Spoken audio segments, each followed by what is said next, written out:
Hi friends, இன்னைக்கு knees கிச்சனில் தோசையை வெறும்னா தோசையாக சாப்பிடாம அது இன்னும் கொஞ்சம் ஹெல்த்தி ஆக்கிறதுக்கு தோஃபு போட்டு எப்படி சாப்பிட்லாம் அப்படிங்கிறது தான் பார்க்கலாம். இங்கே சிங்கப்பூர் பொறுத்த மட்டும் இங்கே நிறைய வெரைட்டிஸ் ஆஃப் தோஃபு இருக்குது. எதை சூஸ் பண்ணுறதுனே தெரியாது, அந்த அளவுக்கு வெரைட்டிஸ் இருக்குது. இப்போ பார்த்தீங்கன்னா சில்கன் தோஃபு இருக்குது, சைனீஸ் தோஃபு இருக்குது, ஃபர்ம் தோஃபு இருக்குது, அப்படின்னு நிறைய இருக்குது. இந்த ரெசிபி பொறுத்த மட்டும் எனி சில்கன் தோஃபு வெரைட்டிஸ் பர்ஃபெக்டாக ஒர்க் ஆகும். ஃபர்ம் தோஃபு வெரைட்டிஸ் அந்த அளவுக்கு ஒர்க் ஆகாது. எனக்கு தோஃபுலாம் பிடிக்காது, பன்னீர் தான் வேணும் அப்படிங்கிறவங்க, நான் ஆல்ரெடி பன்னீர் வச்சு பன்னீர் ஊத்தப்பம் பண்ணியிருக்கேன். நீங்கள் அந்த வீடியோ பார்த்துக்கலாம், லிங்க் நான் டிஸ்கிரிப்ஷனில் கொடுத்துட்றேன். இந்த ரெசிபி பண்ணுறது ரொம்ப ரொம்ப சிம்பிள். ஒரு மிக்ஸி ஜாரில் ஒரு பிளாக் சில்கன் தோஃபு எடுத்துக்கோங்க. எந்த வெரைட்டி சில்கன் தோஃபும் எடுத்துக்கலாம். ஆல்மோஸ்ட் எல்லாமே ஒர்க் ஆகும். கணக்கு அப்படின்னு பார்த்தீங்கன்னா 300 கிராம் சில்கன் தோஃபு. இந்த தோஃபு நல்லா பிளாண்டாக இருக்கிறதுனால நம்ம இதுக்கு நிறைய ஃப்ளேவர்ஸ் ஆட் பண்ணோம். ஃப்ளேவர்ஸ் ஆட் பண்ணால் தான் இந்த தோசை டேஸ்டியாக இருக்கும். அதுக்கு நான் ரொம்ப சிம்பிள் ஃப்ளேவர்ஸ் தான் யூஸ் பண்ண போகிறேன்.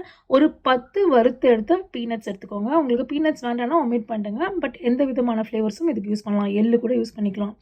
எள்ளு யூஸ் பண்ணிங்கன்னா வறுத்து போட்டுக்கோங்க. நான் வந்து பீனட்ஸை கோர்ஸ் பவுடராக எப்போதும் ஒரு பாட்டில் வச்சுருப்பேன், இந்த காய்கறிலாம் தூவுறதுக்கு. அதனால் நீங்கள் கோர்ஸ் பவுடராக பார்க்குறீங்க. இந்த பீனட்க்கு மேலே ஒரு சின்ன கொத்து கொத்தமல்லி சேர்த்துக்கலாம். கொத்தமல்லி பிடிக்கலன்னா கருவேப்பிலை, மின்ட் கூட சேர்த்துக்கலாம். அதுக்கு மேலே ஒரு பச்சை மிளகா, காரத்துக்கு ஏற்ற மாதிரி இன்க்ரீஸ் பண்ணிக்கோங்க. 1 டீஸ்பூன் ஜீரகம். இப்போ இந்த மிக்ஸ்க்கு தேவையான உப்பை சேர்த்துக்கோங்க. ஏன்னா தோசையில் ஆல்ரெடி உப்பு இருக்கும். இது எல்லாத்தையும் நல்லா மையாட்டமாக அரைச்சிக்கோங்க.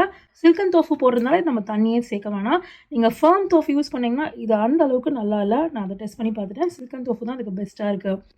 இப்போ அடுத்து நம்ம இந்த தோசை மாவில் மிக்ஸ் பண்ணிட்டு தான் நம்ம சேனலில் டீட்டெயில் தோசை மாவு வீடியோ இருக்குது. அந்த லிங்க் டிஸ்கிரிப்ஷனில் கொடுத்துட்டு நிறைய பேர் ஆக்சுவலி ட்ரை பண்ணியிருக்காங்க. நீங்களும் ட்ரை பண்ணி பாருங்கள். தோசை மாவு ஆல்ரெடி ஃபர்மெண்ட் ஆகிட்டு ரெடியாக இருக்கணும். அதாவது தோசை மாவு கிரைண்டரில் அரைச்சிட்டு இந்த மிக்ஸை சேர்க்காதீங்க. கம்ப்ளீட்டாக ஃபர்மெண்ட் ஆனதுக்கப்புறம் இந்த தோஃபு மிக்ஸை அரைச்சி உடனே சேர்த்து நம்ம வாக்க வேண்டியதான். தோஃபு வந்து ஃபர்மெண்ட் ஆகக்கூடாது. இப்போ 3 கப், அதாவது 750 ml தோசை மாவை எடுத்துட்டு அதுக்கு மேலே இந்த மிக்ஸை நம்ம சேர்த்து நல்லா மிக்ஸ் பண்ணலாம். மிக்ஸ் பண்ணதுக்கப்புறம் ரெகுலராக எப்படி தோசை வாக்குறீங்களோ அதே மாதிரி தான் தோசை வாக்கணும். ஸ்பெசிஃபிக்காக எந்த டிப்ஸும் கிடையாது. இந்த தோசைக்கு எக்ஸ்ட்ரா எண்ணெய்லாம் விட தேவையில்ல. மினிமலாக ஆயில் விட்டு நீங்கள் தோசை வாத்தா போகிறோம். கேஸ்ட் அயர்ன் எல்லாத்துலேயும் பர்ஃபெக்டாக வரும். கேஸ்ட் அயர்ன் யூஸ் பண்ணாதவங்க நான்ஸ்டிக்லேயும் பண்ணலாம். டேஸ்ட் பார்த்தீங்கன்னா உங்களுக்கு தோஃபுவோட டேஸ்ட் வரவே வராது. இந்த கொரியாண்டர், பீனட்ஸ் இதோட டேஸ்ட் தான் இதில் வரும். அதனால் யாருமே இதை கண்டுபிடிக்க முடியாது. இதில் டிப் அப்படின்னு பார்த்தீங்கன்னா ஒரே ஒரு டிப் தான் சொல்ல முடியும். நான் வந்து தோசையை தேங்காய் நாள் வாக்கும்போது அந்தளவுக்கு மொறுமொறுப்பாக இல்லை, பட் நெய்யில் வாக்கும்போது செம்ம மொறுமொறுப்பாக இருந்தது. ஸோ உங்களுக்கு நல்ல மொறுமொறும் தோசை வேணால் கீ போட்டு ட்ரை பண்ணுங்கள். எனக்கு கீலாம் வேண்டாம் அப்படின்னா ரெகுலர் எண்ணெய் போட்டு ட்ரை பண்ணுங்கள். அதுவும் நல்ல மொறுமொறுப்பாக தான் வரும்.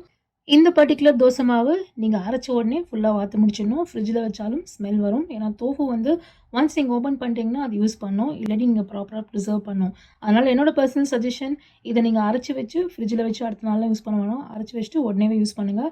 நான் பர்சனலாக இதோட ஷெல்ஃப் லைஃப் இன்க்ரீஸ் பண்ணிலாம் டெஸ்ட் பண்ணதில்லை. ஏன்னா எனக்கு எப்போதுமே ஒரு ஃபியர் இருக்கும். இந்த தோஃபு வந்து வெளில வச்சோன்னா ஒரு மாதிரி மேலோட்டமாக ஒரு மாதிரி ஸ்டிக்கியாக ஒரு லேயர் ஃபார்ம் ஆகும். அதே தான் இதுக்கும் வந்துடும். அப்படிங்கிறதுனால நான் ஷெல்ஃப் லைஃப் இதுக்கு மேலே டெஸ்ட் பண்ணல. நீங்கள் அப்படி ஏதாவது பண்ணிங்கன்னா கமெண்ட் செக்ஷனில் சொல்லுங்கள். உங்களுக்கு நிறைய தோஃபு ரெசிபீஸ் வேணும் அப்படின்னா நம்மளை இன்ஸ்டாகிராமில் ஃபாலோ பண்ணுங்கள். ஆல்மோஸ்ட் வீக்லி 3 டைம்ஸ் உங்களுக்கு தோஃபு ரெசிபீஸ் ஏதோ ஸ்டோரிஸில் வரும், இல்லாட்டி ரீல்ஸில் வரும். உங்களுக்கு இந்த வீடியோ யூஸ்ஃபுல்லாக இருந்திருக்கும்னு நினைக்கிறேன். செஞ்சு பார்த்தீங்கன்னா கமெண்ட் செக்ஷனில் சொல்லுங்கள். உங்களை சீக்கிரம் இன்னொரு வீடியோவில் சந்திக்கிறேன். See you soon.